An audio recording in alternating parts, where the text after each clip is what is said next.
বুঝছো? টেস্ট আবার আসছে।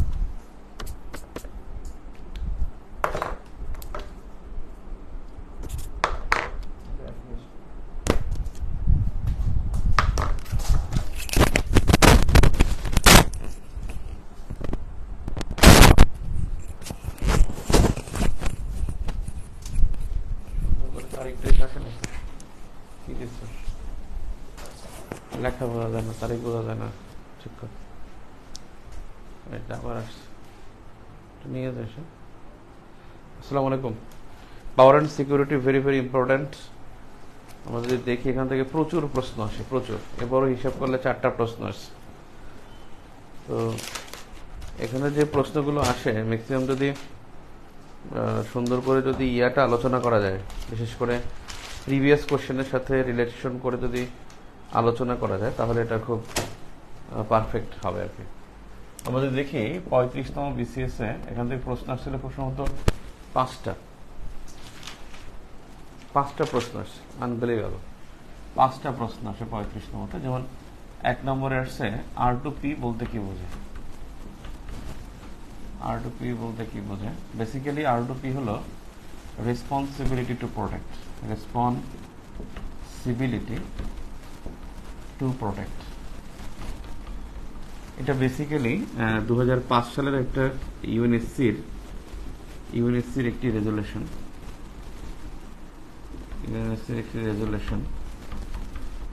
2005 এটা বেসিক্যালি হলো যে কালেকটিভ সিকিউরিটির অন্তর্ভুক্ত। কালেকটিভ সিকিউরিটি এর অন্তর্ভুক্ত। কালেকটিভ সিকিউরিটির অন্তর্ভুক্ত। কালেকটিভ সিকিউরিটি কি? এটা ফ্যাক্ট। কালেকটিভ সিকিউরিটি হলো যৌথ নিরাপত্তা। যৌথ নিরাপত্তা। এখন যৌথ নিরাপত্তাটা কি? যৌথ নিরাপত্তা হলো যে একটা রাষ্ট্রের যদি তার কিছু অধিকার খর্ব হয় এবং সে অধিকার যদি কেউ খর্ব করে, তার বিরুদ্ধে একটা সম্মিলিত একটা উদ্যোগে তাকে পেসিমিস্ট করা অথবা তাকে তাকে নিবৃত্তি করা, অর্থাৎ শক্তির অপব্যবহারকারীকে নিবৃত্ত করার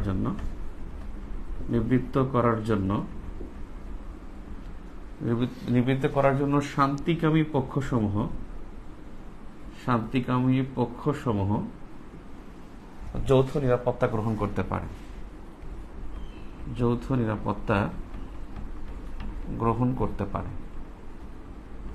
মানে ব্যাপারটা হলো রেসপন্সিবিলিটি প্রোটেক্ট হলো যে তাকে রক্ষা করা, অর্থাৎ রক্ষার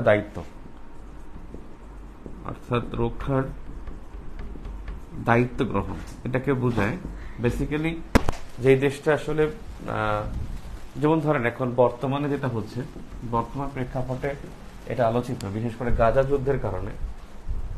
এই যে গাজা যুদ্ধ হচ্ছে বা রাফা যুদ্ধ হচ্ছে, এই যে রাফা যুদ্ধ, এই যুদ্ধের মধ্যে যেটা হচ্ছে কি, যে এখানে ইসরায়েল কি করতেছে? ইসরায়েল এখানে মানবাধিকার লঙ্ঘন করছে, গণহত্যা করছে, যুদ্ধ অপরাধ করছে। এই যে 3টা ঘটনা করতেছে, মানবাধিকার লঙ্ঘন, গণহত্যা, যুদ্ধ অপরাধ, এই 3টি যে অপরাধ করতেছে, এখন এই ইসরায়েলকে নিবৃত্ত করার জন্য যদি কোনো দেশ, ধরেন মনে করেন বাংলাদেশ মনে করলো যে ইসরায়েলকে শাস্তি দেবে, ধরেন মিশর মনে করলো, কারণ রাফা সীমান্তের সাথে মিশর জড়িত, তাহলে এখন মিশর যদি মনে করে যে সেনাবাহিনী মনে করলো যে ইসরায়েলের বিরুদ্ধে অবস্থান গ্রহণ করবে, সেক্ষেত্রে তার অবস্থান গ্রহণের জন্য সে কি করতে পারে? এই রেসপন্সিবিলিটি প্রোটেক্টের মাধ্যমে সেখানে স্টেপ নিতে পারে।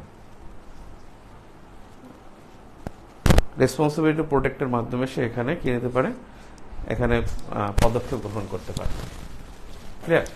তার মানে কোনো জায়গায় যদি মানবাধিকার লঙ্ঘন হয়, গণহত্যা হয়, যুদ্ধাপরাধ হয়, এরকমের 3টি গুরুত্বপূর্ণ অপরাধ ঘটলে তখন তার মানে যে ঘটাবে তার বিরুদ্ধে এই রেসপন্সিবিলিটি প্রোটেক্ট রেজুলেশনের মাধ্যমে, এটার মাধ্যমে বা এটাকে বেস করে কেউ তাকে কি করতে পারবে? রক্ষা করতে পারবে।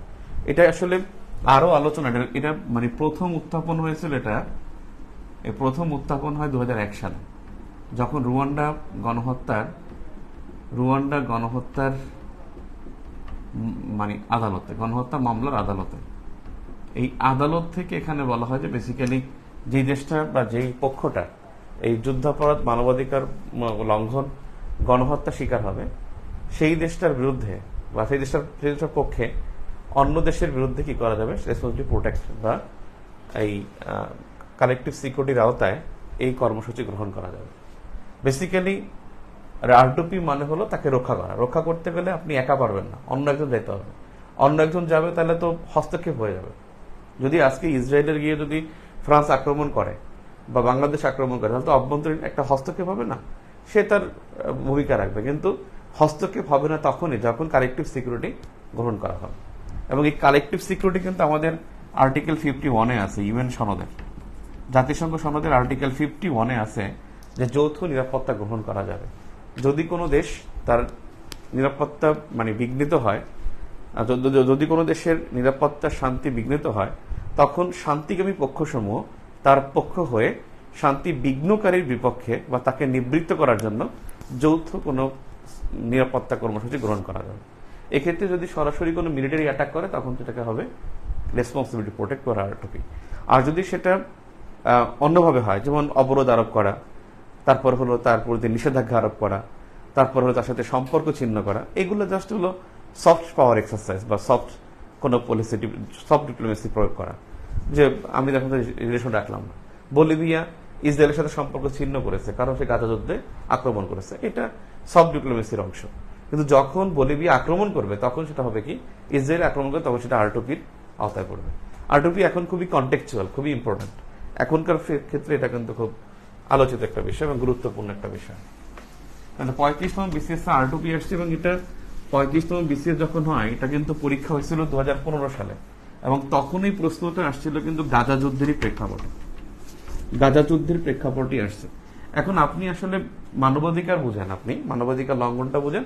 মানবাধিকার বেসিক্যালি হলো একটা হিউম্যান রাইটস, মানে হলো ন্যাচারাল রাইটস, একেবারে জন্মগত একটা অধিকার, বা আপনি রাইটস বাই বার্থ, আপনি জন্মগতভাবে যা পাবেন। একটা মানুষের অন্ন, বস্ত্র, বাসস্থান, শিক্ষা, চিকিৎসা দরকার, এবং একটা মানুষের বেড়ে ওঠা মানসিক সুস্থতা। আমার গেঞ্জিটা একটু উল্টা, মানে তাড়াহুড়া করছি তো সমস্যা নেই, পড়তে পারলেই হবে। এমনিতে আমি খুব বিরক্ত যে ক্লাস হচ্ছে না টাইমলি, আমি বিরক্ত। আপনাদের সাথে আমি কিন্তু বেশি বিরক্ত হই, এটা ক্লাস যখন চেঞ্জ হয় আমার কাছে আরো বেশি বিরক্ত লাগে। তো আপনারা কিছু মনে করবেন না, আমি একটু মানে এমনি অনেক কাজ করি, একটু তাড়াহুড়া করি। একজন প্রশ্ন করছেন, দেখি বই কবে আসতে পারে। বই আসতে পারে, হ্যাঁ, বই এখনো দেয়া যায়, কিন্তু ব্যবসায়িক হয়ে যাবে। এখন দিলে তো ব্যবসায়িক হয়ে যাবে, কারণ আমি আর মানে সবচেয়ে বড় কথা হলো, কালকেও আমি ইউনিভার্সিটিতে, ঢাকা ইউনিভার্সিটি ছিলাম, কারোর সাথে দেখা হয়েছে ঢাকা ইউনিভার্সিটিতে। আমি ওই আইকন প্লাসের টুর্নামেন্ট ছিল সেখানে, তো ওখানে 45তম রিটার্ন দিচ্ছে ওই ছেলেটা, আবার 46তম পিডি পরীক্ষাটা অ্যাটেন্ড করতে পারে না। সে চলে গেছিল, অ্যাডমিট কার্ড নিয়ে জানে, অ্যাডমিট কার্ড নিয়ে এসে সময় চলে গেছে, আর ঢুকতে পারেনি। ও ভালো ডিজার্ভ করে, ও 45 আশা করি ভালো ক্যাডার পাবে ইনশাল্লাহ। তো 46-এ পরীক্ষা দিবে, তাকে বলতেছে যে নাইম ভাই যে ও বলতেছে যে ভাই আপনি কিন্তু বলছিলেন যে দেলোয়ার স্যারের যে কোনো বাদ দেওয়া যাবে না, এবং আলটিমেটলি আমি তো সবগুলো লিঙ্কই কিন্তু গ্রুপে দিয়ে দিয়েছি, তার যত লিঙ্ক আছে। অনেকে সিরিয়াসলি পড়ছে, অনেকে পড়ে না। ভাই আমি লাস্টের 2টার মধ্যে আমি একটা পড়ছি, একটা পড়তে পারিনি। আর যেটা পড়তে পারিনি সেটাই ছিল আপনার ইসরায়েল ইস্যুটা, এবং তার ওখান থেকে কিন্তু 2টা প্রশ্ন একেবারে হুবহু চলে আসছে, 2টা না 3টাই তার থেকে আসছে। এখন দেলোয়ার স্যার গেছেন হজে, এখন হজের বিষয়ে তো তিনি আর কলাম লিখবেন না, হজ থেকে এসে তিনি কয়েকটা কলাম লিখবেন আমি আশা করি, এবং আশা করি জুলাই মাসের ফার্স্ট উইকে বইটা দিলে খুব পারফেক্ট হবে। আমার জন্য পারফেক্ট হবে, আমি খুব মানে হ্যাপি থাকবো। এখনো বই আমি দিতে পারবো, কোনো ব্যাপার না, কিন্তু দিলে আসলে আলটিমেটলি কিছু কমনের যে একটা বিষয় আছে বা সমসাময়িক বিষয়গুলোর তো বিষয় আছে। আপনারা আমার ক্লাসগুলো করেন, আর গুছিয়ে আমি জুলাই মাসে দিলে, পরীক্ষা যদি অগাস্টেও হয়, পড়তে আমি ইন্টারন্যাশনাল অ্যাফেয়ার্স পড়তে আপনার 7 দিন লাগবে না, চ্যালেঞ্জ 7 থেকে 10 দিন সর্বোচ্চ লাগবে। কারণ আপনি আমার ক্লাস করতেছেন, সবগুলো আপনি বুঝতেছেন, যার দেখবেন চোখ বুলাবেন, ভালো পরীক্ষা দিবেন, সবাই ভালো পরীক্ষা দেয়, আপনার 7 দিনও লাগবে না। আমি 7 দিন আগে বই দেবো না, মানে আমি জুলাই মাসে বইটা দেবো ইনশাল্লাহ, সব মিলিয়ে। স্যারও আসুক, এসে কিছু লেখুক, আমরা সেটা দেখে টপিকগুলো যেন অ্যারেঞ্জ করতে পারি। তো যাই হোক, এখন আছে কেউ বলছে আপিল বিভাগ ও নির্বাহী বিভাগের রায় আসতে আসতে 2026 সালের পর থেকে কোটা কার্যকর হবে। আবার কেউ বলছে রাষ্ট্র অলরেডি হাইকোর্ট রায়ের বিরুদ্ধে আপিল করেছে। আসলে কখন থেকে কার্যকর হবে? আর আপিল বিভাগের রায় বা নির্বাহী বিভাগের অনুমতি ছাড়াই এখন যদি কার্যকর হয়, তাহলে সবগুলো কোটা আসলে কিভাবে কাজ করে? কোটা পূর্ণ না হলে কি এগুলো খালি থেকে যায়, নাকি মেধা থেকে টানা দেয়? আসলে কোটা খুব একটা নির্ধারণ এবং নির্মমতা ভাই, আপনারা ফেস করেন না, আমরা ফেস করছি, আমরা জানি। এবং আমরা মানে 37তম বিসিএস পর্যন্ত আমার ভাইবা দিয়েছি লাস্ট আমি 37তম, তখন কোটা ছিল, শুধু ক্যাডার না নন ক্যাডারও ছিল। এবং সবচেয়ে নির্মমতা ছিল যে কোটা থেকে যদি কোনো আসন খালি থাকে, পূরণ না হয়, তাহলে ওটা খালিই থাকে, ওটা অন্য কিছু দ্বারা পূরণ করা সম্ভব না, পূরণ করতে পারবে না, এরকম একটা বিধি ছিল। মাঝখানে ফখরুদ্দিন গভর্নমেন্টের সময় তখন ছিল যে 2 বছর যে এটা কোটার যে প্রার্থী সেটা কোটা না পেলে যোগ্য প্রার্থী দ্বারা পূরণ করা হবে, এটা এরপরই বাতিল করা হয়। এটা একটা চরম একটা মানে নির্মমতা। আর একটা বিষয় হলো যে আপনাদের কোনো সমস্যা হবে না ইনশাল্লাহ, কারণ আমরা দেখছি 38তম বিসিএস এর মানে যখন রেজাল্ট দিবে, এটা দিচ্ছে 2019 সালে, 18 সালে কিন্তু প্রজ্ঞাপন দিয়েছিল কোটা থাকবে না, কিন্তু তারা কিন্তু কোটা অ্যাপ্লাই করেছে এবং ওখানেও কিন্তু একই বিধি লেখা ছিল যে যেই আইন পরিবর্তন হবে সেটার উপরে এই হবে। এবং এটা নিয়ে আমি লিখছি, আমার ওই সময় 19 সালে আমার লেখা আছে যে 38তম বিসিএস এ কেন কোটা অ্যাপ্লাই করা হলো, এটা করা উচিত হয়নি, যে ক্লোজ আছে সেই ক্লোজ অনুসারে এটা হতে পারে না। তো সেই ক্লোজ অনুসারে যদি বলে যে না আমাদের সার্কুলার পর্যন্ত হয় না, সার্কুলার থাকবে, তাহলে আপনাদের 46, 45, 44 এই 3টা বিসিএস সেফ থাকবে, আর 47 বিসিএস এ গিয়ে হয়তো অ্যাপ্লাই হতে পারে। এখানে হাইকোর্ট বিভাগ এবং অ্যাপিল বিভাগের বিষয় হলো কি, একটা বিষয় হলো যদি গভর্নমেন্ট যদি এটাকে গড়িমসি করে যদি এখানে জবাব না দেয়, তাহলে কিন্তু এটা কভেনেন্টস হয়ে যাবে, মানে এটা একটা দৃষ্টান্ত স্থাপন হয়ে যাবে। তখন এটা নিয়ে আর কেউ কথা বলতে পারবে না, তখন প্রেসিডেন্টস অর্ডার লাগবে। প্রেসিডেন্টস অর্ডারের মাধ্যমে যদি এটা মানে বাতিল করা যাবে, তখন পার্লামেন্টও কিছু করতে পারবে না। যদি এখানে ওই রকমের কিছু না করে, অর্থাৎ যদি অ্যাপিলেট ডিভিশনে না যায় বা গভর্নমেন্ট যদি এটা নিয়ে সোচ্চার না থাকে, আলটিমেটলি না করলে এটা প্রেসিডেন্টস অর্ডার ছাড়া গভর্নমেন্টের কোনো ক্ষমতা থাকবে না, ক্যাবিনেট কিচ্ছু করতে পারবে না, তখন এই কোর্ট এটা এস্টাবলিশড হয়ে যাবে।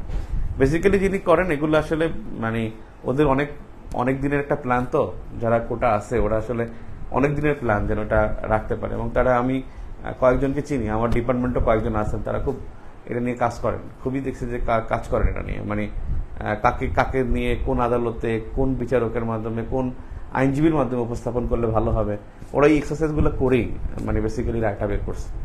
এবং এটা খুবই ন্যাক্কারজনক একটা ঘটনা ঘটবে এবং ছাত্র সমাজের একটা তীব্র প্রতিবাদ করতে হবে। তীব্র প্রতিবাদ বলতে মানে শুধু মিছিল মিটিং দিয়ে হবে না, মানে তরুণ সমাজ কোনো অ্যাপ্লিকেশন করবে না, কোনো পরীক্ষা দিবে না, গভর্নমেন্টকে কোনো হেল্প করবে না, এই রকমের কঠিন অবস্থা যেতে হবে, নয়তো আসলে হবে না।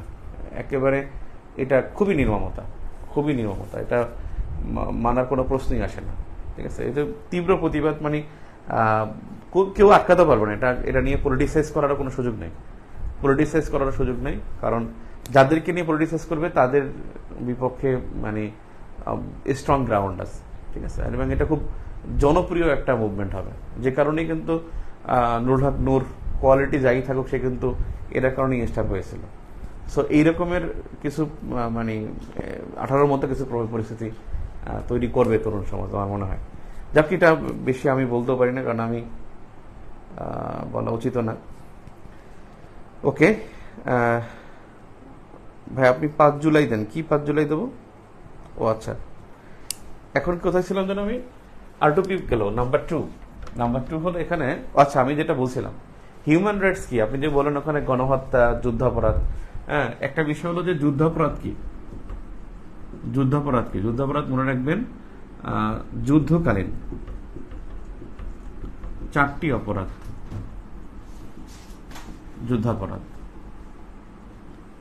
যুদ্ধকালীন 4টি অপরাধ যুদ্ধাপরাধ।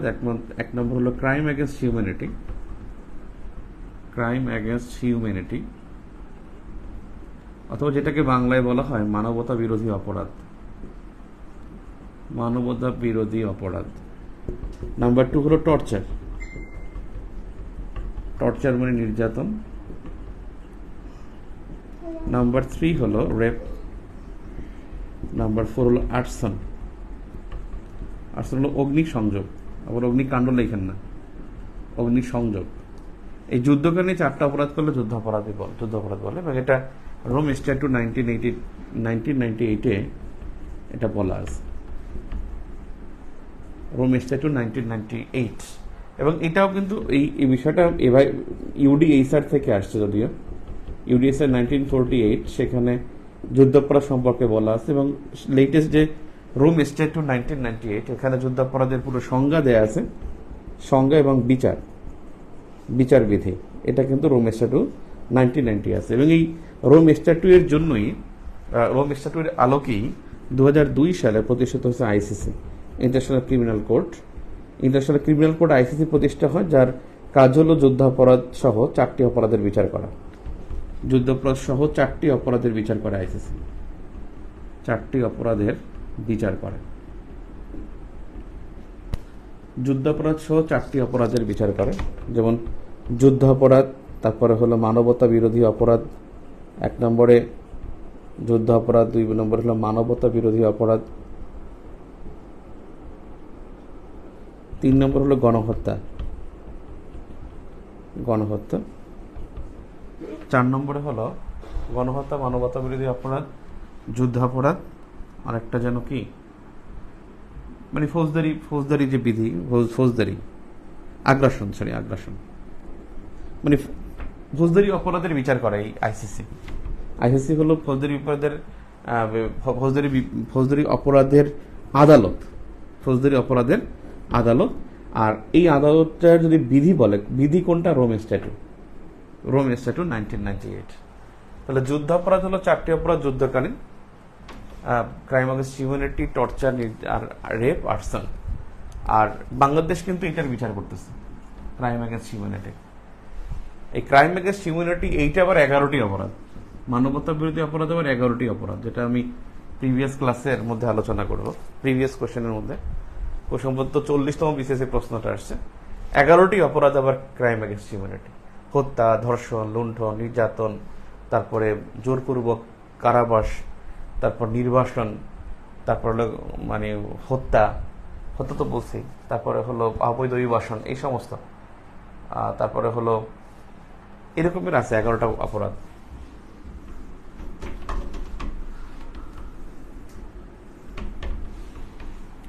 এখন প্রশ্ন নম্বর 2, 35 নম্বরতে আসছে, মৈত্রী চুক্তি নিরাপত্তা চুক্তির মধ্যে পার্থক্য।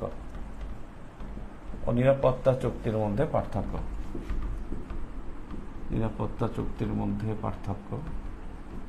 এখানে মৈত্রী চুক্তি আর নিরাপত্তা চুক্তি। মৈত্রী চুক্তি হলো পক্ষসমূহ যে কোনো বিষয় করতে পারে, যে কোনো বিষয়, আর এখানে শুধুমাত্র সামরিক ইস্যুতে চুক্তি হয়। এবং এখানে যে বিষয়গুলো গুরুত্ব পায় সেটা হলো অর্থনীতি,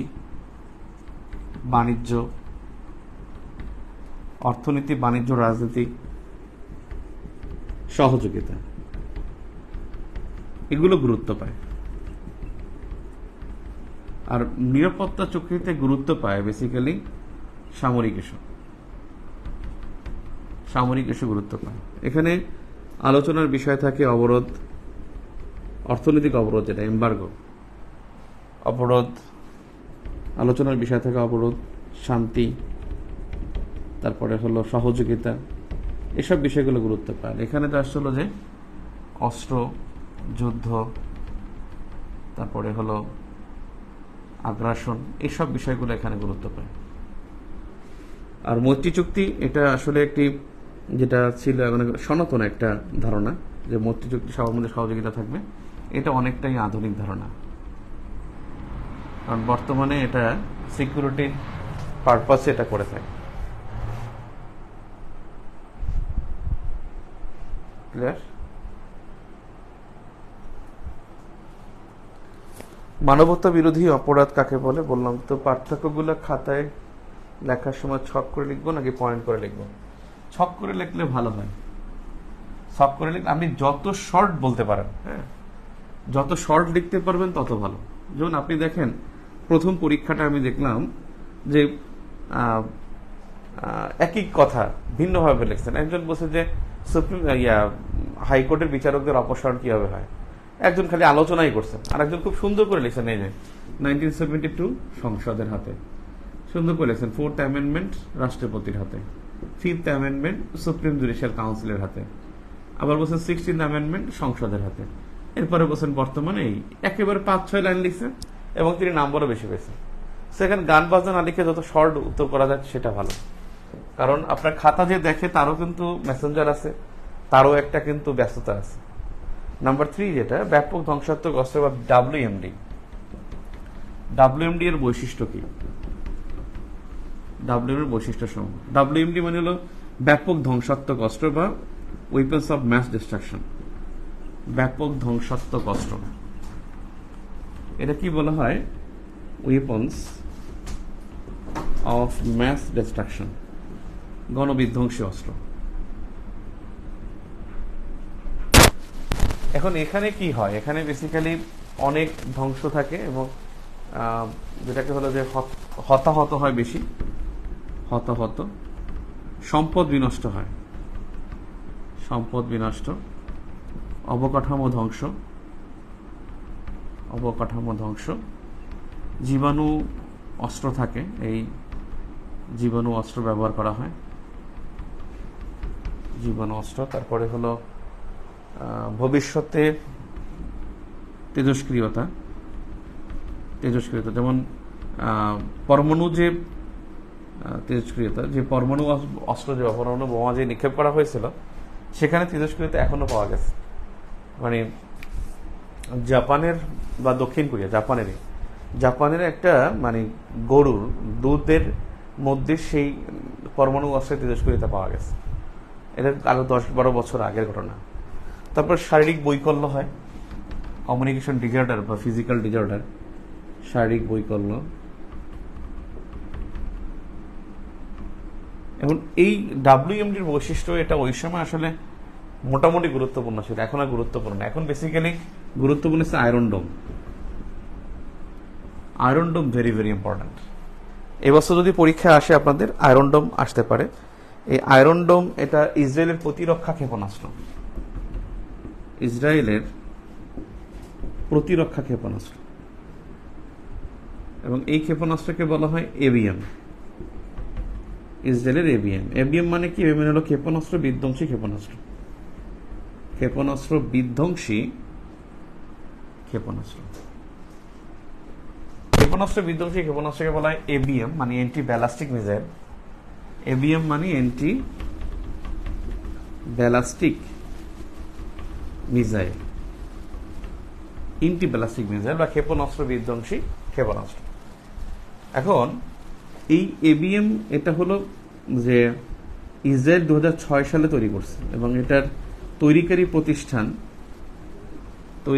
প্রতিষ্ঠান Rafael advance missile advance defence system. Iron dome basically কি করে? এবিএম এটা হলো যে তারকা যুদ্ধ নিশ্চিত করে, মানে এর কাজ হলো তারকা যুদ্ধ নিশ্চিত করা, স্টার ওয়ার বা তারকা যুদ্ধ নিশ্চিত করে। এখন বিষয় হলো যে তারকা যুদ্ধ বা স্টার ওয়ার কি? এটা হলো ক্ষেপণাস্ত্রের যুদ্ধ। স্টার ওয়ার মানে হলো ক্ষেপণাস্ত্রের যুদ্ধ। তারাই তারাই তো যুদ্ধ করে না, বেসিক্যালি ক্ষেপণাস্ত্রের যুদ্ধ। আপনাদের সহজে বোঝাই যে আপনি দেখবেন একটা, যখন ট্রাম্প ওয়াজ প্রেসিডেন্ট 2017-18 দিকে, তখন কিন্তু একটা বেশ আলোচনা, একটা ইস্যু ছিল, সেটার নাম ছিল থার্ড ক্ষেপণাস্ত্র। মানে ব্যাপারটা এরকমের, এটা হলো উপরে নর্থ কোরিয়া, এটা হলো সাউথ কোরিয়া, আর এখানে প্রশান্ত মহাসাগর, এখানে জাপান, আর জাপানের এই পাশেই এখানে প্রশান্ত মহাসাগরের মধ্যে একটা দ্বীপ আছে ইউকুসুকু। এই ইউকুসুকু যে দ্বীপটা, এখানে কিন্তু মার্কিন সপ্তম নৌবহরের কেন্দ্র। সহজে বুঝবেন, হ্যাঁ? তো মার্কিন সপ্তম নৌবহরের কেন্দ্র হলো ইউকুসুকু দ্বীপে। 1943 সালে এখানে দখল করে নেয়। যখন 41 সালে জাপান পার্ল হারবার অ্যাটাক করে, 2 বছর পর ইউএসএ জাপানের কাছ থেকে এটাকে ইকুসুকু দ্বীপকে দখল করে এবং ওখানে 7ম নৌবহরের কেন্দ্র স্থাপন করে। তো এখন দেখেন এই নর্থ কোরিয়া থেকে এখানে মাত্র 2400 কিলোমিটার অ্যাওয়ে। এবং নর্থ কোরিয়ার যে একটা ক্ষেপণাস্ত্র আছে তোয়েপেদং-1, এই তোয়েপেদং-1 ক্ষেপণাস্ত্রটা এটা 5000 কিলোমিটার দূরে গিয়ে আক্রমণ করতে পারে, মানে নিখুঁত আক্রমণ করতে পারে। এটা একটা ক্ষেপণাস্ত্র তোয়েপেদং-1। এবং এই ক্ষেপণাস্ত্র মোকাবেলা করার জন্য এখানে সাউথ কোরিয়ার এই জায়গাটায় যুক্তরাষ্ট্রের ক্ষেপণাস্ত্র বসিয়েছে, যার নাম থাট। এইটা হলো এক ধরনের ABM, anti ballistic missile. ABM স্থাপন করেছে, এবিএম ধরনটা এবিএম, কিন্তু ক্ষেপণাস্ত্রের নাম third, terminal high altitude area defence. এটা যুক্তরাষ্ট্রের একটা মানে ক্ষেপণাস্ত্র এখানে বসিয়েছে, দক্ষিণ কোরিয়া ইউএসএ বসিয়েছে। বিকজ এখান থেকে যখন এই তোয়েপেদং-1 ক্ষেপণাস্ত্র এখানে আক্রমণ করতে যাবে, তখন এই থার্ড ক্ষেপণাস্ত্রের যে লেজার রশ্মি এটা এখানে ফোকাস করা থাকে। যখনই এখানে যাবে এই লেজার রশ্মি ওকে সিগন্যাল দিবে, ওকে সিগন্যাল দিলে ও উড়ে গিয়ে ও আক্রমণ করার আগে আকাশে ধ্বংস করে দেবে।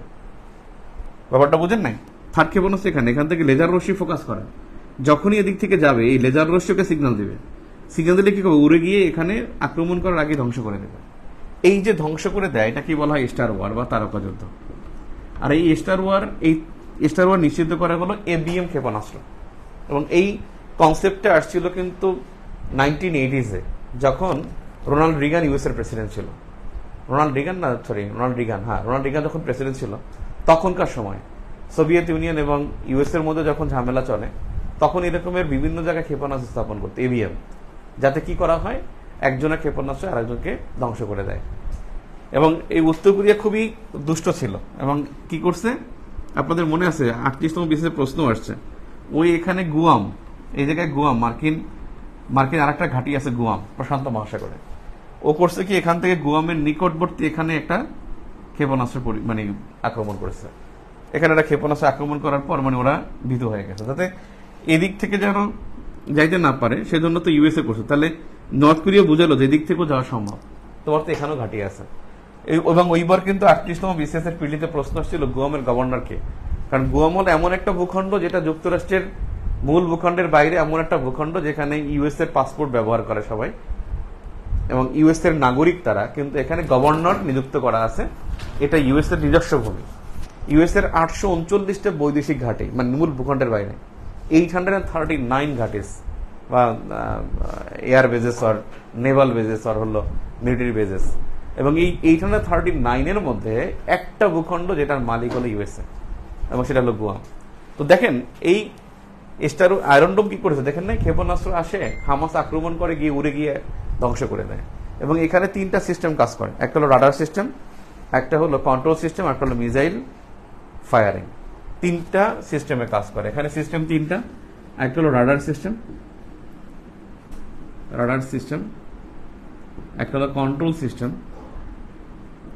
আর একটা হলো রাডার কন্ট্রোল, আর একটা হলো ফায়ারিং, যেটা মিসাইল ফায়ারিং। এই 3টা সিস্টেমে কাজ করে। তো আয়রন ডোম ভেরি ভেরি ইম্পর্টেন্ট। আয়রন ডোম সত্যি অনেক অনেক গুরুত্বপূর্ণ। এবছর যারা পরীক্ষা দিবেন 46তমতে দেখবেন আয়রন ডোম আসবে ইনশাল্লাহ। 45তমতে আসে নাই, 46তমতে আসা উচিত, এটা আসবে আমার মনে হয় ইনশাল্লাহ। নাম্বার 4 এখানে ছিল যে অপ্রচলিত নিরাপত্তা বলতে কি বোঝায়। অপ্রচলিত নিরাপত্তা বলতে কি বোঝায়? এই অপরিচিত নিরাপত্তা মানে হলো নন কনভেনশনাল সিকিউরিটি।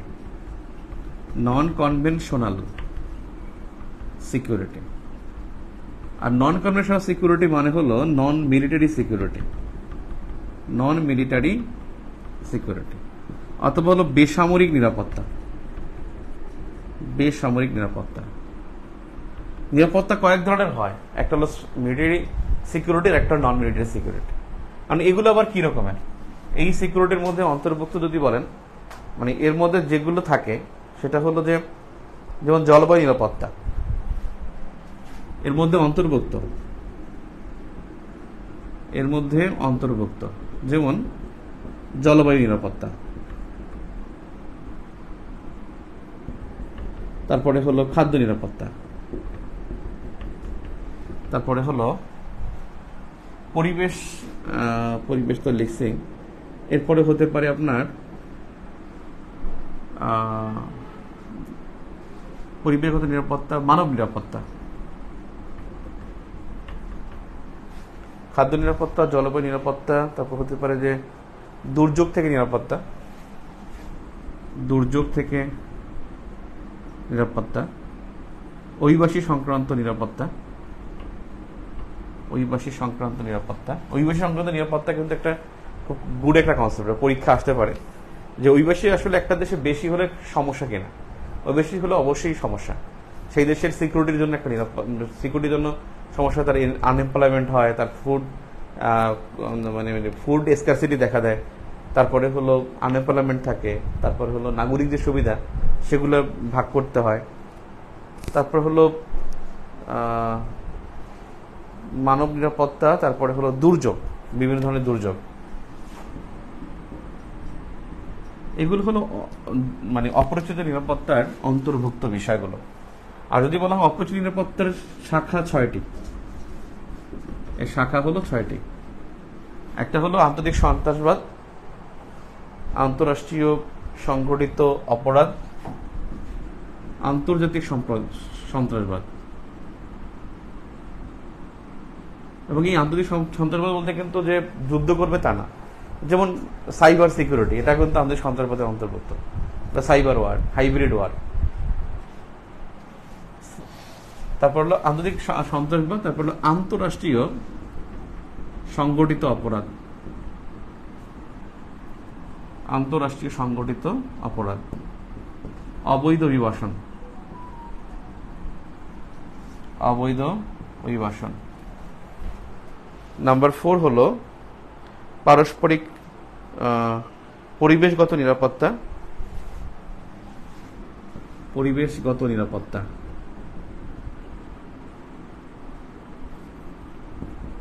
তারপর হলো যে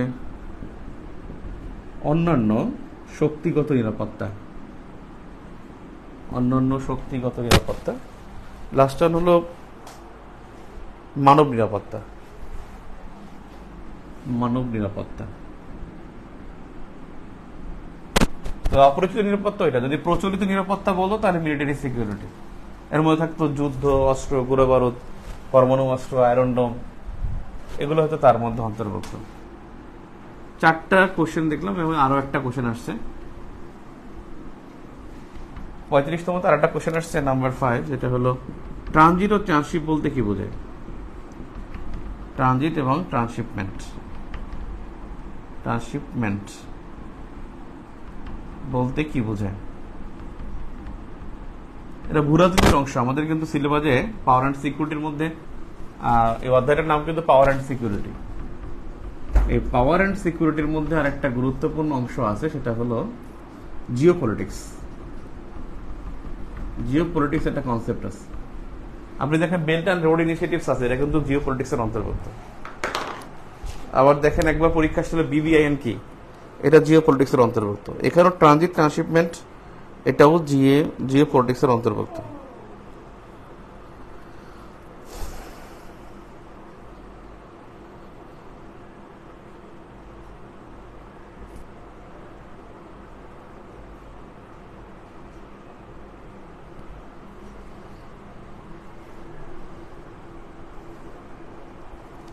ইন্টারন্যাশনাল কোশ্চেন নাকি রিপিট হয় না, কি কইছে? এই যে ট্রানজিট এবং ট্রান্সশিপের এটা তো 36তমতে আসছে, 35 আসছে, 36 আসছে, আবার 36 আসছিল ব্যালেন্স অফ পাওয়ার, এটাই তো আবার 40তমতে আসছে।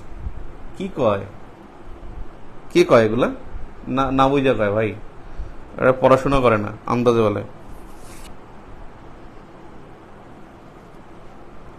আকাশ প্রতিরক্ষা নাকি অনেক প্রতিরক্ষা ক্ষেপণাস্ত্র? প্রতিরক্ষা ক্ষেপণাস্ত্র। ওই তো ওখান থেকে না আসলে তো আপনার নিজের ভূমি তো ঠিক থাকবে না। আইসিসিকে গ্রেপ্তারি পরোয়ানা জারি করে সেগুলো কি কার্যকর হয়? বলে সেটা কিভাবে হয়? যেমন পুতিনকে গ্রেপ্তারি করা হয় না, করা যায় নাই, এখন নেতানিয়াহুর বিরুদ্ধে জারি করা হয়। ভালো একটা প্রশ্ন করছেন, এই প্রশ্নটা আমি আপনাদের ইসে রাখছি আর কি।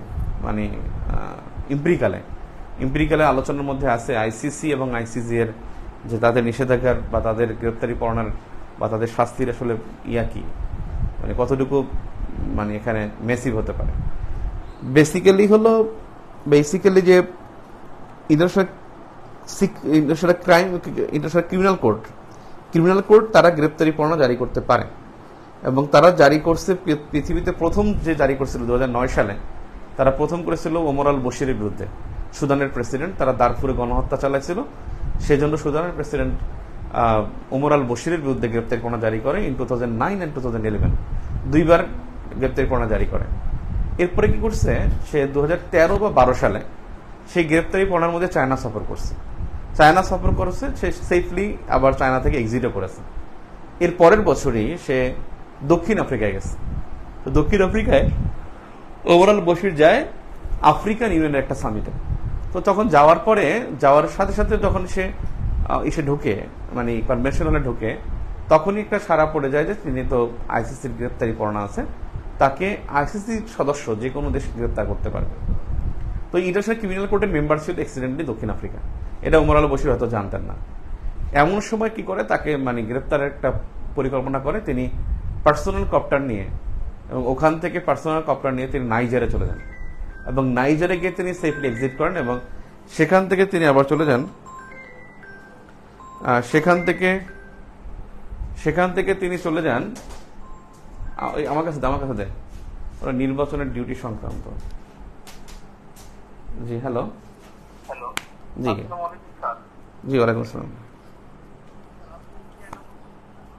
না নাইম, আমি নাইম। আসসালাম। জি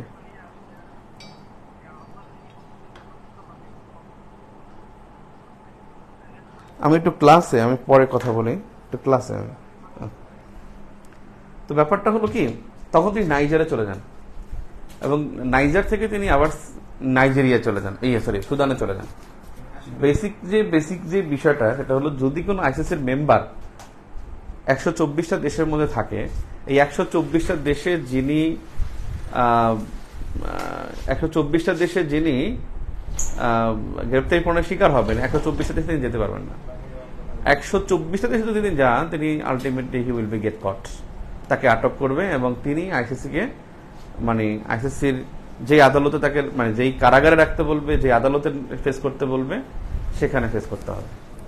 সো আন্তর্জাতিক অপরাধ আদালতে কিন্তু এইটা আছে যে সদস্য দেশের মধ্যে করতে হবে মানে।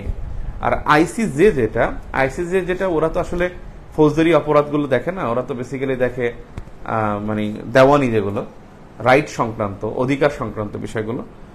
ওখানেও কিন্তু গণহত্যা বা ওই ফৌজদারি মামলা করা যায়, তবে নিরাপত্তা পরিষদের অনুমতি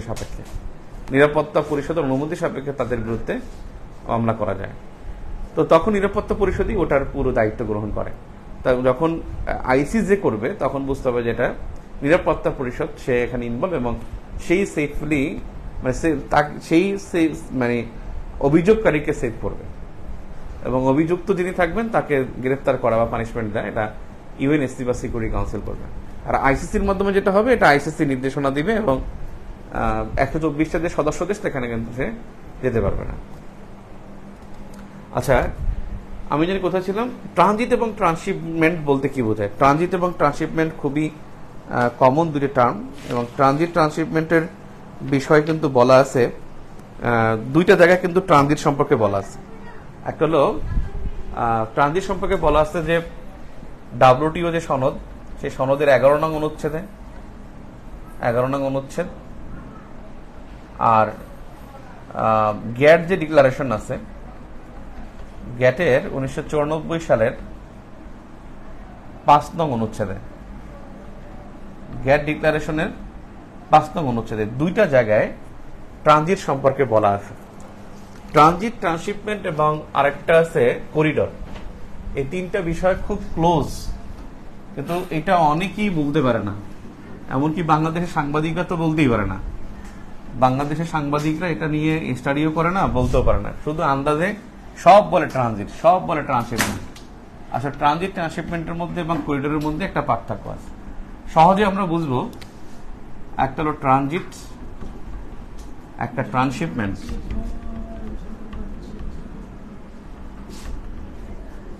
একটা হলো করিডর। Transit, transshipment, corridor. খাতা লিখছেন? তিনটা লিখে ফেলেন।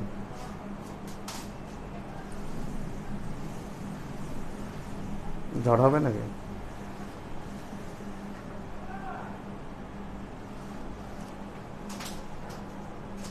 পাঁচ নম্বর কোশ্চেনটা আবার বল। ট্রানজিট এবং ট্রান্সশিপমেন্ট, ট্রান্সশিপমেন্ট, ট্রান্সশিপমেন্ট।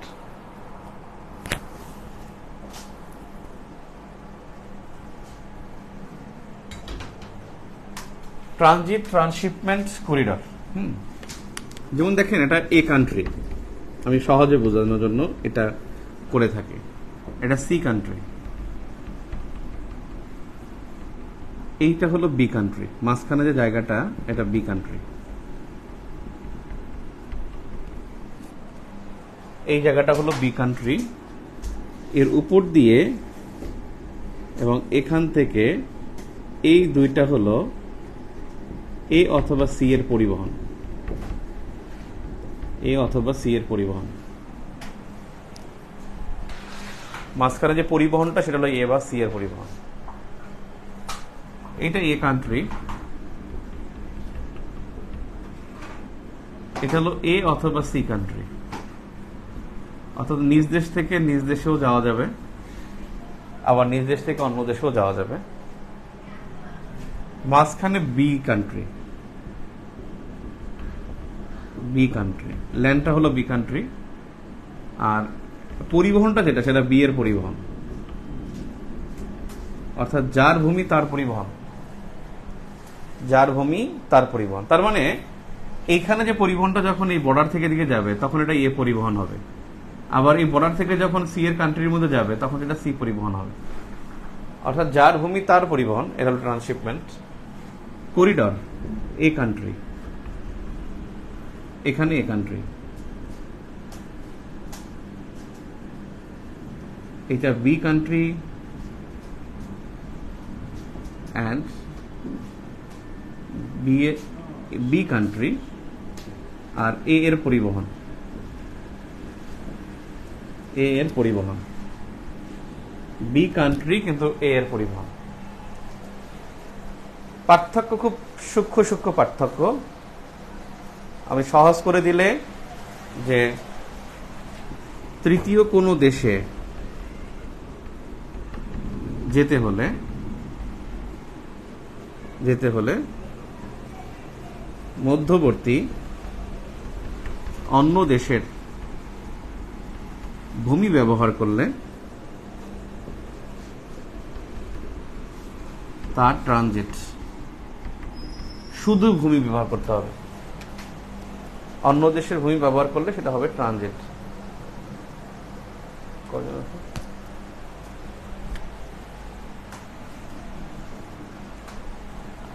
এটা হলো যে নিজ দেশ থেকে নিজ দেশে বা অন্য দেশে যাওয়ার জন্য ভিন্ন দেশের ভূমি ও পরিবহন ব্যবহার করলে, ভূমি ও পরিবহন ব্যবহার করলে তা ট্রান্সশিপমেন্ট।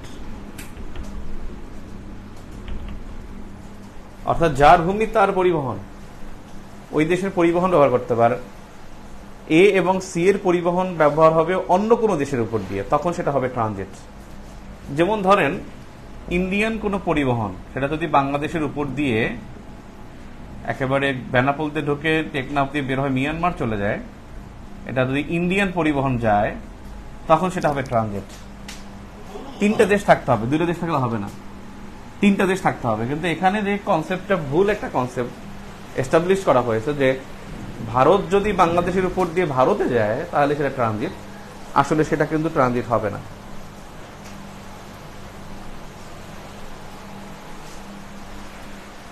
এখন দেখেন এখানে যেটা হয়েছে, যদি আপনি ইন্ডিয়া থেকে ইন্ডিয়া যান, আপনি এখানে বাংলাদেশটা আছে, ধরেন বাংলাদেশকে দিয়েই বুঝাই, আপনি বেনাপোল দিয়ে ঢুকে আপনি ধরেন ত্রিপুরা দিয়ে বের হবেন। এখন আপনি কি করলেন, বাংলাদেশের উপর দিয়ে বাংলাদেশের পরিবহনে গেল, হানিফ পরিবহনে গেল বা হানিফ ট্রাভেলসে গেল, ওখান থেকে বর্ডারে ফালাই দিল, বর্ডারে রাখে দিল যে এখানে আমার 10 টন গম যাবে। ওই 10 টন গম যদি বাংলাদেশের পরিবহনে করে নিয়ে আবার ত্রিপুরার আগরতলায় বা আখাউড়া স্থলবন্দরে রাখে এবং আখাউড়া থেকেও ইন্ডিয়ান পরিবহনে চলে যায়, তখন সেটা হবে ট্রান্সশিপমেন্ট। আর এটা অন্য দেশে হতে পারে, যেমন এখানে মিয়ানমার,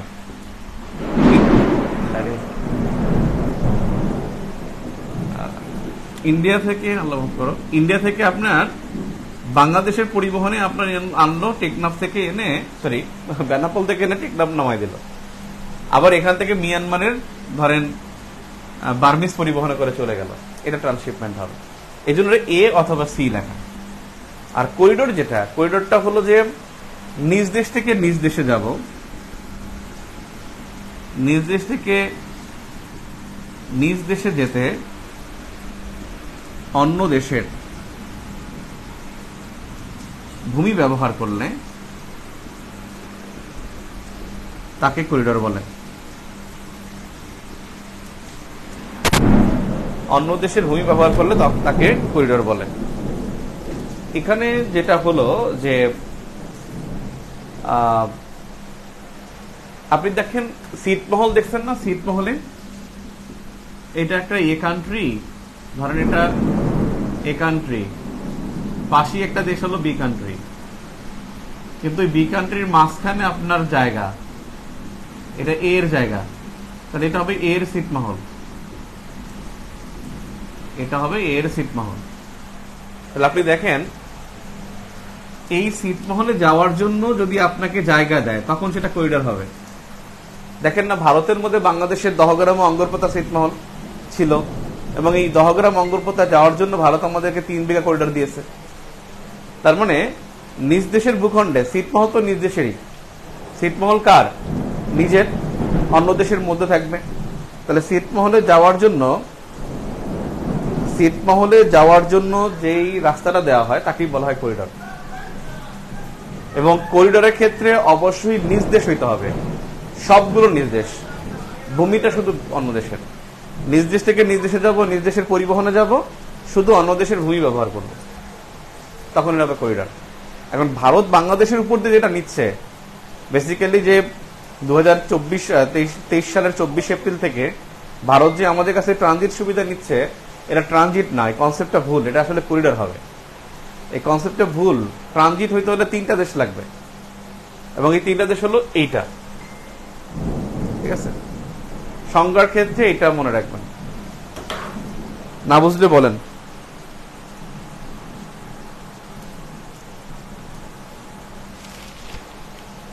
এই ট্রানজিট ট্রান্সশিপমেন্ট কিন্তু জিও পলিটিক্সের অন্তর্ভুক্ত, পাওয়ার অ্যান্ড সিকিউরিটির জিও পলিটিক্সের মধ্যে অন্তর্ভুক্ত।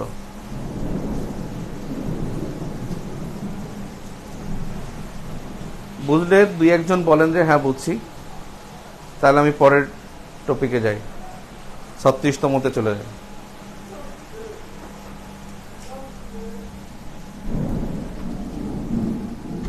তাহলে 35তমতে প্রশ্ন আসছে 5টা।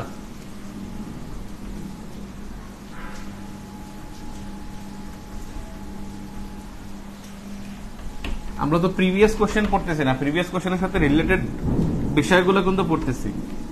যেমন করিডোর কিন্তু বিগত প্রশ্নের মধ্যে ছিল না, তাহলে করিডোর পড়ছি।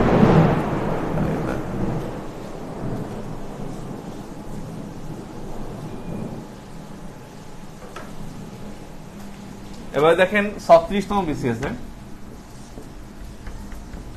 35তম ছিল 5টা, 36তমতে প্রশ্ন আসছে 3টা। 1 নম্বর আসছে ট্রানজিট ও ট্রান্সশিপমেন্ট।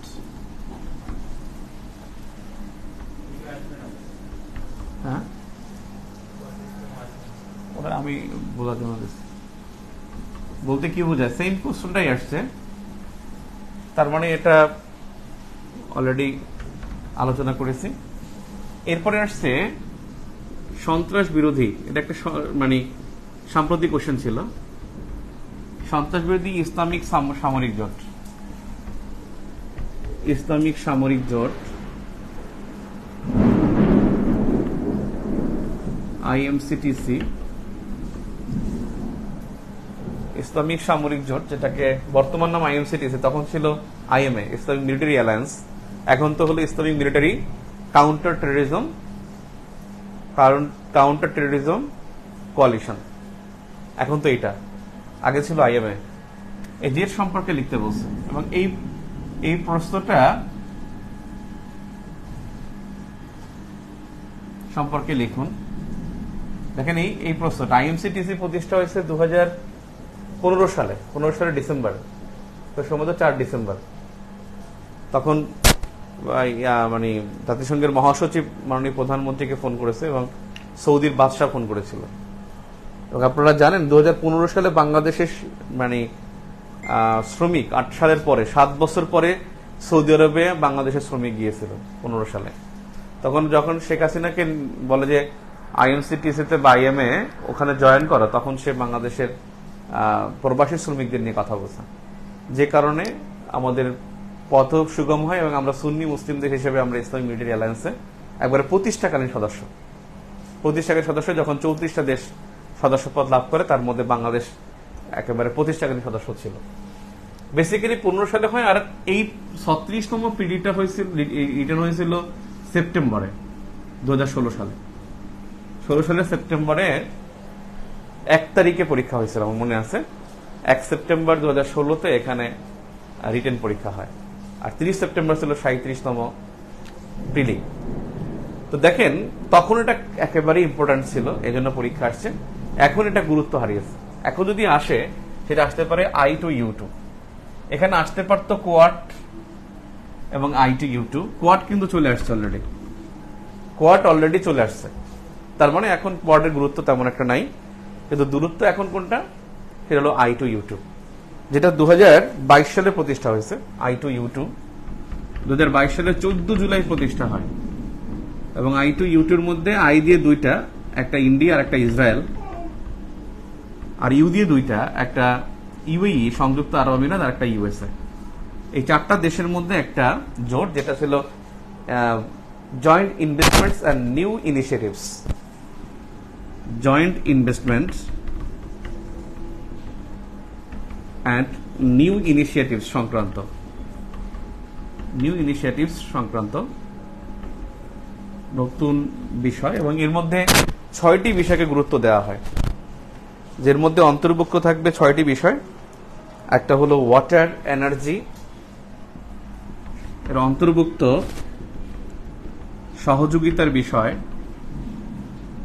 6টি সহযোগিতার বিষয়। 1 হলো ওয়াটার, 2 হলো এনার্জি, 3 হলো water energy environment, transportation,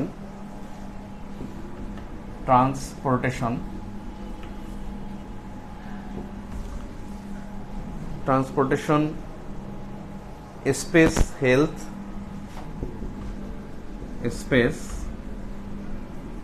health, আর একটা খুব সম্ভবত এনভায়রনমেন্ট।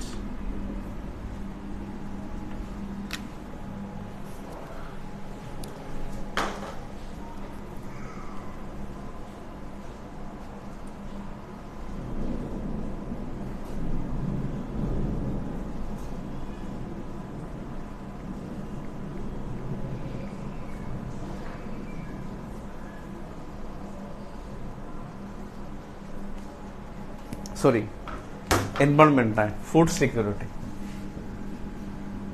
সিকিউরিটি, খাদ্য নিরাপত্তা। তো দেখলে মনে হয় I2U2 মনে হয় সামরিক, এখানে কিন্তু মিলিটারি লেখাই নাই, এটা কিন্তু মিলিটারি ইস্যুস না, কিন্তু দেখলে মনে হয় যেন মিলিটারি। আর কোয়াড গুরুত্বপূর্ণ ছিল, সেটা তো চলে আসছে 44তমতে। এরপরে দেখেন 3 নম্বর যে কোশ্চেনটা ছিল, 3 নম্বরে যে কোশ্চেনটা ছিল সেটা হলো balance of power. Balance of power সম্পর্কে লিখুন। ব্যালেন্স অফ পাওয়ার মানে হলো শক্তি সাম্য। শক্তি সাম্য। ব্যালেন্স অফ পাওয়ার হলো শক্তি সাম্য, অর্থাৎ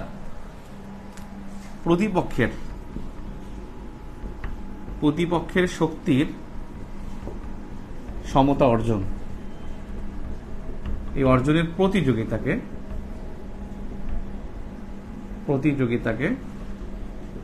শক্তি সাম্য বলে। প্রতিপক্ষের শক্তির সমতা অর্জনের প্রতিযোগিতাকে শক্তি সাম্য বলে। প্রতিপক্ষের শক্তির সমতা অর্জনের প্রতিযোগিতাকে শক্তি সাম্য বলে। বেসিক্যালি শক্তি সাম্য অর্জনের উপায় কি? শক্তি সাম্য অর্জনের উপায়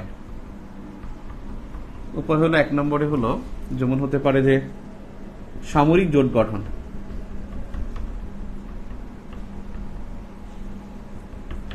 সামরিক জোট গঠন যেমন দেখেন ন্যাটো এবং ওয়ারশো প্যাক্ট, এটা ছিল ন্যাটো অ্যান্ড ওয়ারশো প্যাক্ট। এটা কিন্তু ছিল কি তৎকালীন শক্তি সাম্যের একটা, মানে ওয়ারশো প্যাক্ট হলো সমাজতান্ত্রিক দেশগুলোর আর ন্যাটো হলো পুঁজিবাদী দেশগুলোর একটা জোট, প্রতিপক্ষের জোট। এটা ইউএসএ এবং সোভিয়েত ইউনিয়নের পারস্পরিক যে প্রতিযোগিতা, সেটা ছিল সামরিক জোট গঠন। অর্থনৈতিক জোট গঠন যেমন একটা আছে দেখেন কয়েকদিন আগে হলো আরসিইপি, যেটা চীনের নেতৃত্বে হয়েছে। আর একটা হলো মার্কিন নেতৃত্বাধীন হয়েছে আইপিএফ, ইন্টারন্যাশনাল আইপিএফ, হ্যাঁ, Indo Pacific economic forum. USA নেতৃত্বাধীন হলো আইপিএফ। এই যে দুইটা জোট হয়েছে, এটা হলো অর্থনৈতিক জোট গঠনের মাধ্যমে পারস্পরিক শক্তি সমতা আসছে। নাম্বার 3 হলো অস্ত্রীকরণ। এবং দেখেন ইউএসএ 1945 সালে সামরিক পরমাণু অস্ত্রের পরীক্ষা চালিয়েছে, আর সোভিয়েত 1949 সালে পরমাণু অস্ত্রের পরীক্ষা চালিয়েছে।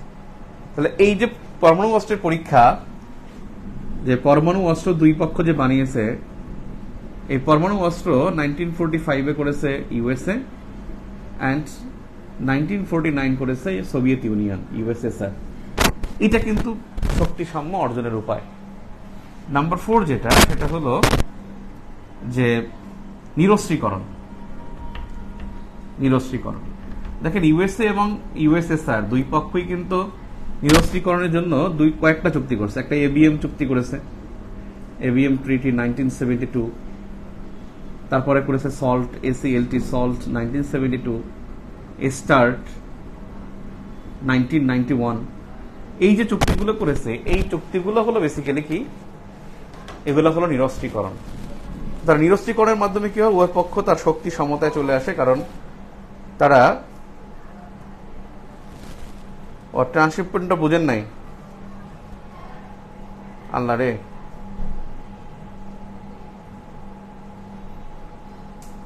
একজন বুঝাইতেছেন যার ভূমি তার গাড়ি, এটা ট্রান্সশিপমেন্ট। হ্যাঁ, যার ভূমি তার গাড়ি নয়, অর্থাৎ গাড়িটা হলো ট্রানজিট হতে যাওয়া দুই দেশের, ঠিক আছে। করিডোর হলো নিজ দেশ থেকে নিজ দেশের নিজ পরিবহনে, সবই নিজ দেশে করিডোর, কিন্তু মাঝখানে অন্য দেশ, এটা হলো করিডোর। আপনি ভালো করে চিত্রটা খেয়াল করেন, তাহলে বুঝতে পারবেন। আমি আবার বুঝাবো না।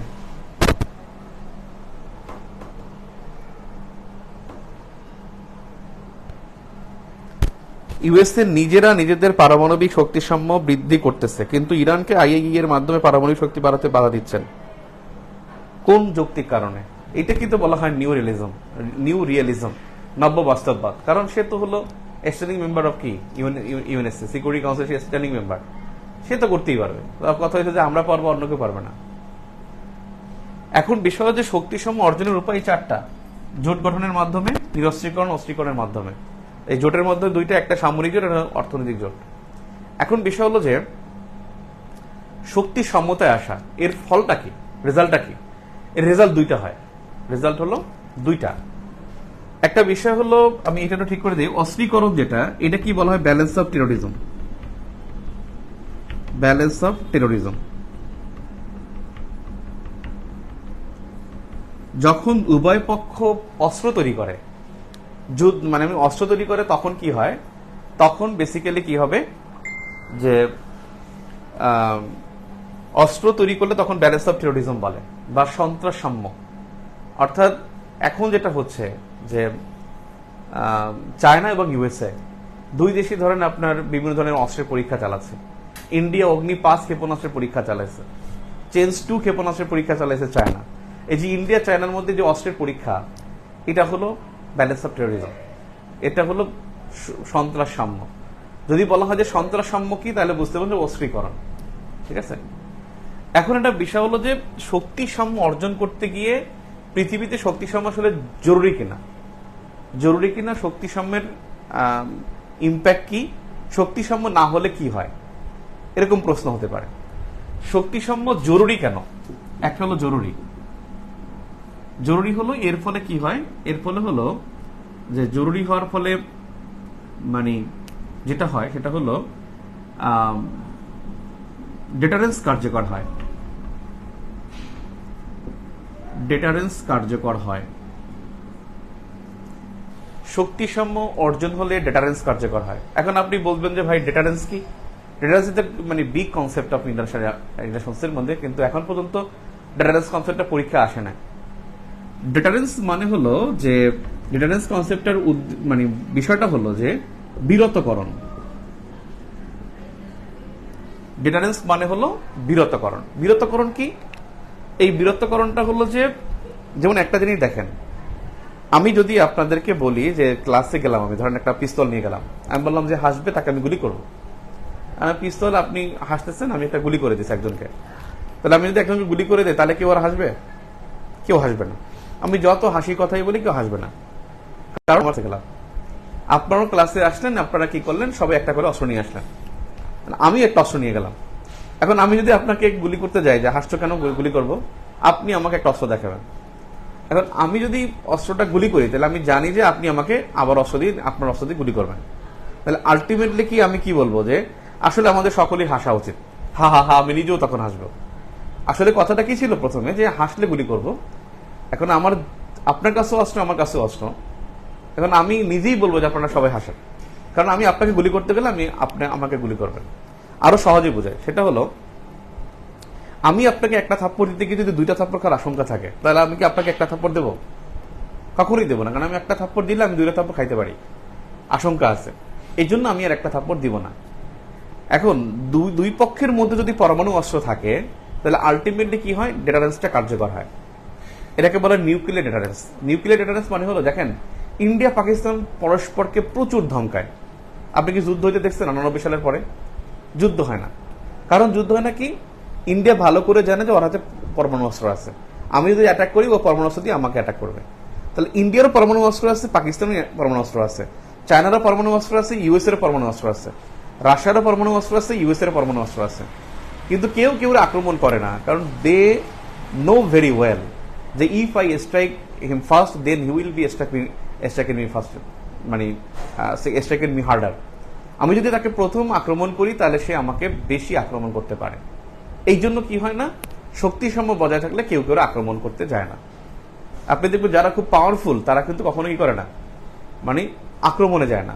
কারণ আক্রমণে গেলে কি হবে, দুইজনই লুজার হবে। আমার 2টা লাশ পড়লে ওর 2টা লাশ পড়বে, আলটিমেটলি তো লাশ পড়লে তো আমার দরকার নেই। এই জন্য তারা কি করবে না, মারামারিতে যাবে না। মারামারিতে তখনই যায় যখন দেখা যায় একজন আগায় গেছে, শক্তি সাম্য ইমব্যালেন্স, একজন পাওয়ারফুল বেশি হয়ে গেছে, তখন ওটাকে আরো থাপড়ায়। এই অবস্থায় গেলে তখন কি হয়, শক্তি সাম্যটা জরুরি এ কারণে যে নিউক্লিয়ার ডেটারেন্সটা দরকার। নিউক্লিয়ার ডেটারেন্সটা থাকলে, বা ডেটারেন্স অর্জিত হলে, অর্থাৎ শক্তির সমতা থাকলে ডেটারেন্সটা কার্যকর হবে। তখন কেউ আক্রমণ করবে না, আক্রমণ থেকে বিরত থাকবে। তাহলে আক্রমণ থেকে বিরত থাকাকে বলা হয় ডেটারেন্স, এবং সেটা শক্তি সাম্যের মাধ্যমে সম্ভব। এবং এই জন্য শক্তি সাম্য বা ব্যালেন্স অফ পাওয়ারটা জরুরি। এখন যদি বলেন যে শক্তি সাম্য যদি বজায় থাকার পরও যদি যুদ্ধ হয়, তখন একটা কনসেপ্টে গ্রো হয়। অর্থাৎ আরেকটা কনসেপ্ট হলো ম্যাড হলো মিউচুয়ালি এশিউরড ডিস্ট্রাকশন। তার মানে হলো পারস্পরিক ধ্বংস নিশ্চিতকরণ। পারস্পরিক ধ্বংস নিশ্চিতকরণ। অর্থাৎ যখন মানে পক্ষসমূহ সমতা অর্জনের পরও মানে শক্তি সাম্য অর্জনের পরও সংঘাতে লিপ্ত হয়, তখন ম্যাডের সৃষ্টি হয়।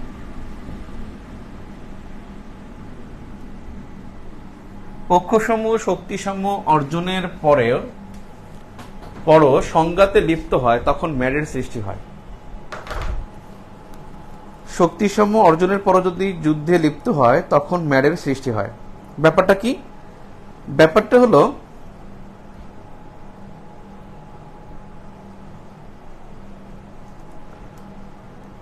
হলো কি যে শক্তিসাম্য অর্জিত হয়েছে, আপনি বললেন যে বিরতকরণ হবে। যদি বিরতকরণ না হয় তাহলে কি হবে? দুই পক্ষ পারস্পরিক ধ্বংসকে মেনে নিয়ে যুদ্ধে লিপ্ত হবে। শক্তিসাম্য অর্জনের পরেও যদি তারা সংঘাতে লিপ্ত হয়, তাহলে কি তৈরি হবে? ম্যাড কনসেপ্টটা স্থাপিত হবে। ম্যাড মানে মিউচুয়ালি এশিওর ডিস্ট্রাকশন, পারস্পরিক ধ্বংস নিশ্চিতকরণ। অর্থাৎ উভয় মেনে নিবে যে আমরা ম্যাডকে মেনে নিছি, আমরা উভয়ই ধ্বংস হব, আমরা উভয়ই মারামারি করব। ঠিক আছে? তার মানে শক্তিসাম্য বজায় রাখা জরুরি কেন? ডিটারেন্স তৈরি করার জন্য। যদি শক্তিসাম্য অর্জনের পরও ডিটারেন্স না হয়, যদি সেই রেজাল্টটা আরেকটা রেজাল্ট হয়, সেই রেজাল্টটা হলো ম্যাড হওয়ার আশঙ্কা থাকবে। ঠিক আছে? তাহলে আমি আপনাকে চারটা কনসেপ্ট দেখাচ্ছি। একটা হলো ব্যালেন্স অফ পাওয়ার, একটা হলো ব্যালেন্স অফ টেরোরিজম, একটা হলো ডিটারেন্স, আর একটা হলো ম্যাড। এই ডিটারেন্সটাকে আসলে নিউক্লিয়ার ডিটারেন্স বলে। Nuclear deterrence.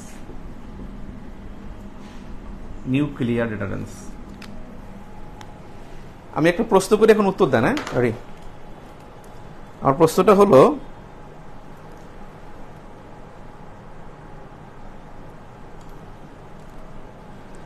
নিউক্লিয়ার ডিটারেন্সটা হলো যখন উভয় পক্ষ যখন পরমাণু শক্তিধর দেশ হবে, তখন উভয় পক্ষ পরস্পরকে আক্রমণ করবে না, তারা আক্রমণ থেকে বিরত থাকবে। কারণ যদি পরমাণু অস্ত্রধারী কেউ আক্রমণ করে, তাহলে আরেকজন তাকে আরো বেশি আক্রমণ করতে পারে। এবং এই জন্যই তো চায়না এবং ইউএস এর মধ্যে কখনো যুদ্ধ হয় না, কারণ উভয় পক্ষের পরমাণু অস্ত্র আছে। ইন্ডিয়া পাকিস্তানের মধ্যে যুদ্ধ হয় না, কারণ ইন্ডিয়া পাকিস্তানের উভয়েরই পরমাণু অস্ত্র আছে। রাশিয়া যুক্তরাষ্ট্রের মধ্যে মানে যুদ্ধ হয় না, কারণ উভয় পক্ষের কি আছে? পরমাণু অস্ত্র আছে। এই জন্য ডিটারেন্সটা কার্যকর হয় শক্তিসাম্য অর্জনের মাধ্যমে। উভয় পক্ষ যদি শক্তিসাম্য অর্জন করে বা পরমাণু অস্ত্রধারী হয়, তখন পরস্পরকে আক্রমণ করে না। এই আক্রমণ না করার অবস্থাকে বলা হয় ডিটারেন্স বা নিউক্লিয়ার ডিটারেন্স। আর যদি শক্তিসাম্য অর্জন করার পরও যুদ্ধে লিপ্ত হয়, তখন মেনে নিতে হবে যে উভয় পক্ষ ম্যাড হয়ে গেছে, তার মানে মিউচুয়ালি এশিওর ডিস্ট্রাকশনকে তারা মেনে নিয়েছে। ক্লিয়ার?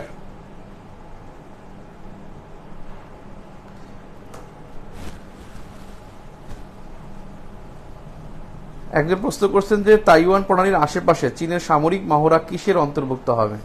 এটা হলো গানবোট ডিপ্লোমেসি। গানবোট ডিপ্লোমেসি হলো যে আপনি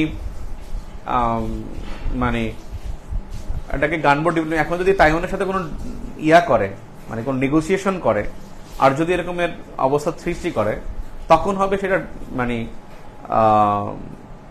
এটাকে বলা হবে যে ডুয়াল ট্র্যাক ডিপ্লোমেসি।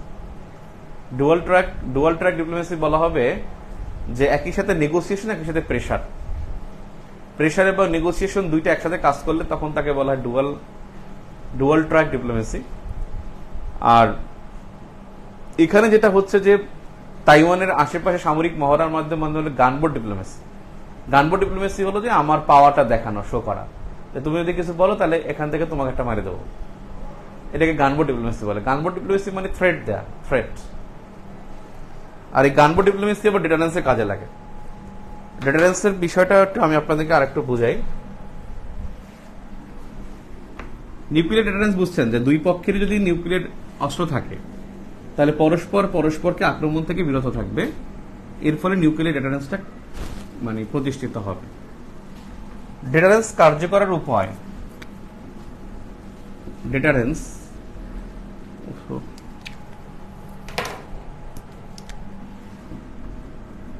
মার্কারটা কই রাখলাম, ডেটারেন্স কার্যকরের উপায় বা কার্যকর হয় কিভাবে, কার্যকর হয় কিভাবে। স্টেপ 1, স্টেপ 2,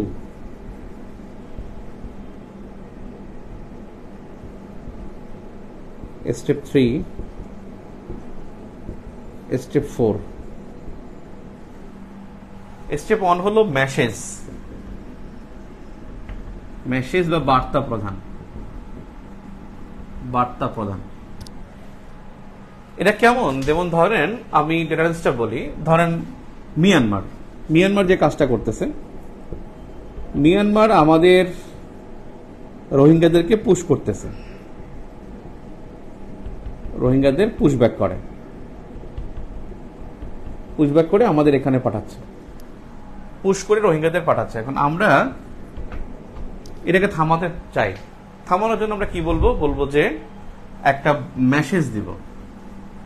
মেসেজটা হলো যে আমরা যে কোনো একটা প্রোগ্রাম আমরা বলবো যে ধরেন জাতিসংঘে একটা প্রোগ্রাম হয়েছে, জাতিসংঘ প্রোগ্রামে আমরা বলবো যে বাংলাদেশের প্রতিনিধি বলবো যে মিয়ানমার যা করছে এটা আসলে আমরা ভালোভাবে নিচ্ছি না, বা আসিয়ানের একটা বৈঠক হচ্ছে সেখানে বাংলাদেশ উপস্থিত, বা দক্ষিণ পূর্ব এশিয়া এবং সাউথ এশিয়ার মধ্যে একটা কোঅপারেশন একটা প্রোগ্রাম হচ্ছে, সেখানে বাংলাদেশের প্রতিনিধি বলবে যে মিয়ানমার যেভাবে রোহিঙ্গাদেরকে পুশ করছে এটা আসলে আমরা ভালোভাবে নিচ্ছি না। এখন এটা মিডিয়ায় চলে আসছে, এটা কিন্তু একটা আনুষ্ঠানিক বিষয় না, এই মেসেজটা হলো একটা কি অনানুষ্ঠানিক বিষয়, যে একটা মেসেজ চলে যাওয়া, যে বার্তা চলে যাওয়া, যে এখানে বললে ওরা শুনবে, ওদের প্রতিনিধি আছে ওরা শুনতে পারে, বা আমরা মিডিয়ায় বলবো মিডিয়ার মাধ্যমে ওরা শুনবে, এটাকে বলা মেসেজ। তার মানে মেসেজটা দিচ্ছে যে তুমি যদি এই রোহিঙ্গাদেরকে পুশ করো তাহলে আই উইল সি ইউ, আমি তোমাকে দেখে নেব, এটা মানে একটা বললো। এখন সে শুনে না, মিয়ানমার ঘাউরা 1 নম্বর স্টেপ দেওয়ার পরে সে শুনতেছে না। এরপর স্টেপ 2, স্টেপ 2 হলো কমিউনিকেশন, কমিউনিকেশন অথবা যোগাযোগ। তখন আপনি কি করবেন, আপনি যোগাযোগ করবেন। কিভাবে যোগাযোগ করবেন, মিয়ানমারের ডিপ্লোম্যাটকে বাংলাদেশের পররাষ্ট্র মন্ত্রণালয় তলব করবে, অর্থাৎ মিয়ানমারের রাষ্ট্রদূতকে তলব করা, তলব করা হবে। তলব করে বলবে যে আপনারা যেটা করছেন এটা আমরা ভালোভাবে নিচ্ছি না, ফার্দার যদি একজন রোহিঙ্গা ঢোকে তখন আই উইল সি ইউ, আমি আপনাকে দেখে নেব। এরপরে হলো নাম্বার 3, নাম্বার 3 হলো থ্রেট, থ্রেট প্রদান করা, থ্রেট অথবা হুমকি। এই হুমকি প্রদানটা কি হবে, হুমকি প্রদান শক্তি শো করা, অর্থাৎ পাওয়ার শো, আপনার যে পাওয়ার আছে সে পাওয়ারটাকে শো করা। আপনি কি করবেন, আপনার গানবোট ডিপ্লোমেসি অ্যাপ্লাই করবেন, আপনি যুদ্ধ জাহাজ পাঠিয়ে দেবেন মিয়ানমারের সীমানায়, আপনি একটা ক্ষেপণাস্ত্রের পরীক্ষা চালাবেন, আপনি এমন একটা ভাব করবেন যে আমি যে কোনো সময় মিয়ানমারের আকাশসীমা লঙ্ঘন করতে পারি, আপনার বিমান বাহিনী মিয়ানমারের আকাশসীমার একবারে ছুঁই অবস্থান করবে, আর যে কোনো সময় আকাশসীমা লঙ্ঘন করে আক্রমণ করতে পারবে। এইটা হলো থ্রেট, মানে পাওয়ার শো করা বা পাওয়ার এক্সারসাইজ করা, পাওয়ার শো অফ করা।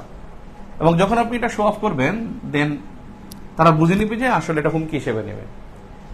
যদি এই তিনটেই যখন ব্যর্থ হবে, এটা ব্যর্থ হলে তখন ওয়ারটা অবিসমাবি হয়ে যায়, যুদ্ধটা অনেকটা কাছাকাছি চলে আসে।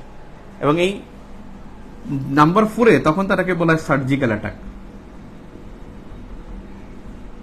সার্জিক্যাল অ্যাটাক বা আক্রমণ। এই অ্যাটাকটা যখন হবে তখন সে কি করবে, হয়তোবা বিরত থাকবে। আপনি স্টেপ 1, 2, 3-তে গিয়ে যদি কাজ না করে দেন আপনি 4-এ যাবেন, এবং 4 যখন আপনি অ্যাপ্লাই করবেন then it will be the war, অর্থাৎ ওয়ার বা মানে নিয়ার টু ওয়ার, যুদ্ধের কাছাকাছি হবে। এখন সার্জিক্যাল অ্যাটাকটা কি, সার্জিক্যাল অ্যাটাকটা হলো যে আপনার মানে সামরিক শক্তি প্রদর্শন করা, এবং সামরিক শক্তি হলো যে এমনভাবে প্রতিপক্ষের ঘাঁটিতে আক্রমণ করা এবং ঘাঁটিতে আক্রমণ করে সেফলি ব্যাক করা, এটা হলো সার্জিক্যাল অ্যাটাক। এই সার্জিক্যাল অ্যাটাকের কনসেপ্টটা কিন্তু 2016 এবং 17 সালে বেশ আলোচনায় ছিল। আপনাদের মনে আছে কিনা যে একটা প্রশ্ন আসছিল বালাকোট, খুব সম্ভবত 40তম বিসিএস বা 38তম বিসিএস, যে পাকিস্তানের কোন জায়গায় আক্রমণ করা হয়েছে বালাকোটে। মনে আছে অভিনন্দন বর্তমান নামে একজন মোসলা ইন্ডিয়ান জওয়ান, তাকে ধরে ফেলছিল ইমরান খান যখন প্রধানমন্ত্রী ছিল। পাকিস্তানের ওখানে তারপর বিমান বাহিনী মানে তাকে অ্যারেস্ট করে এবং ওখানে যখন সে প্যারাশুট নিয়ে লাফায়ে পড়ে তখন তাকে কিন্তু আটক করে এবং অভিনন্দন বর্তমানকে কিন্তু খুবই সুন্দরভাবে ব্যাক করেছিল পাকিস্তান ইন্ডিয়াকে। এই অভিনন্দন বর্তমান যদি ওখানে আক্রমণ করে ফিরে আসতে পারতো তখন তাকে বলা হয়তো surgical attack. Surgical attack basically হলো প্রতিপক্ষের ঘাঁটিতে আক্রমণ করে নিরাপদে ফিরে আসা, এটা হলো সার্জিক্যাল অ্যাটাক। এবং এই অ্যাটাকটা হবে লাস্ট মোমেন্টে। তাহলে ডিটারেন্স প্রতিপক্ষকে বিরত রাখা মানে যে এই যে রোহিঙ্গাদেরকে যে পুশব্যাক করতেছে এইটাকে বা যে কোনো একটা প্রতিপক্ষ যে কাজ করতেছে তাকে বিরত রাখার জন্য, যে তুমি এটা করতে পারো না, এটার জন্য যে পলিসিগুলো অ্যাপ্লাই করা হয় তাকেই বলা হয় ডিটারেন্স। এবং এই ডিটারেন্সের স্টেপ হলো 4টা। Step 1 message, step 2 communication, step 3 হলো থ্রেট, স্টেপ 4 হলো অ্যাটাক। আপনারা কি বুঝছেন? ডিটারেন্সটা বুঝতে পারছেন?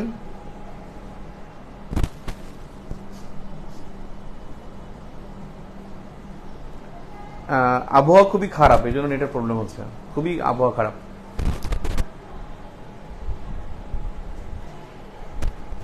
যেগুলো সময় ঝড় নামবে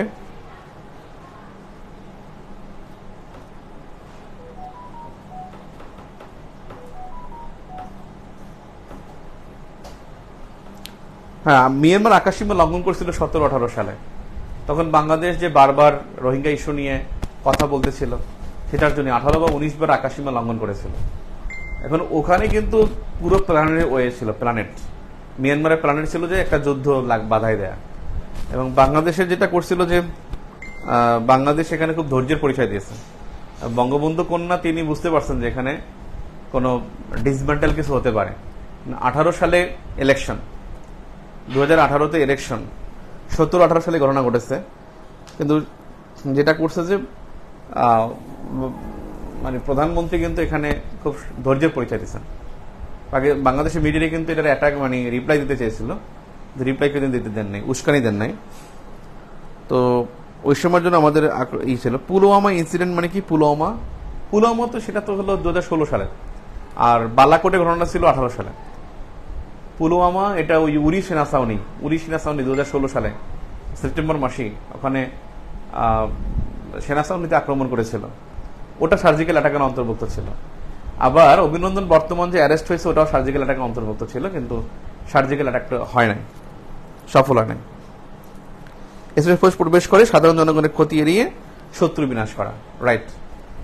অর্থাৎ অন্য দেশের ভূখণ্ডে প্রবেশ করবে এবং সামরিক ঘাঁটিতে আক্রমণ করবে, আমি ঘাঁটির কথা বলছি, এবং ওখানে আবার নিরাপদে ফিরে আসতে হবে। ফিরে আসতে না পারলে আর কিন্তু সার্জিক্যাল অ্যাটাক হবে না, তখন তো কট।